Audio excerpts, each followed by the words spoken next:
మరి ఈరోజు ఒక ప్రత్యేక అతిథి అంటే మా అన్నయ్య శివరామకృష్ణ గారు ఒక ఆ, మనందరికీ తెలియని ఒక విషయం చెబుతారట. ఆయన నోటి నుంచే విందాం.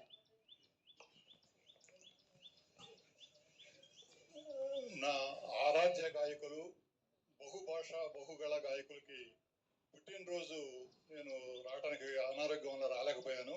అప్పుడు వారికి ఒక చిన్న బహుమతి ఇద్దాం అనుకున్నాను. ఇవాళ వంశీరామరాజు గారు కూడా నా పక్కన ఉండటం వల్ల వారి చేతి మీదుగా ఇద్దామని చెప్పి ఆ ఉద్దేశంతో ఇస్తున్నాను. వైఎస్ రామకృష్ణ గారి గురించి ఎన్నిసార్లు చెప్పినా కూడా ముఖ్యంగా ఏంటంటే పాటని ప్రాణంగా ప్రేమిస్తారు.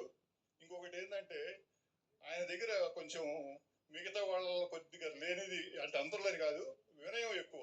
అంటే ఎంత ఎదిగినా కానీ, ఇప్పుడు ఆయనకి ఎంత ఎత్తు ఎదిగాడో మనకు తెలుసు. ఎంత ఎత్తుకు ఎదిగినా కానీ ఒదిగి ఉంటాడు. అది ఒకటి. ఇంకొకటి ఏంటంటే ఎప్పుడు కూడా నిత్య విద్యార్థి. నేను చాలాసార్లు గమనించాను.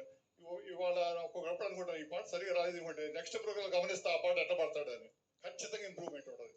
అంటే ఏంటంటే ఆ పాటని గమనించి తన లోటు పాటలు ఎప్పటికప్పుడు అప్డేట్ చేసి సరిదిద్దుకునే మనసున్న మనిషి అనమాట. అందుకని నేను ఆయనకి ఆరాధకుడిని అయిపోయాను.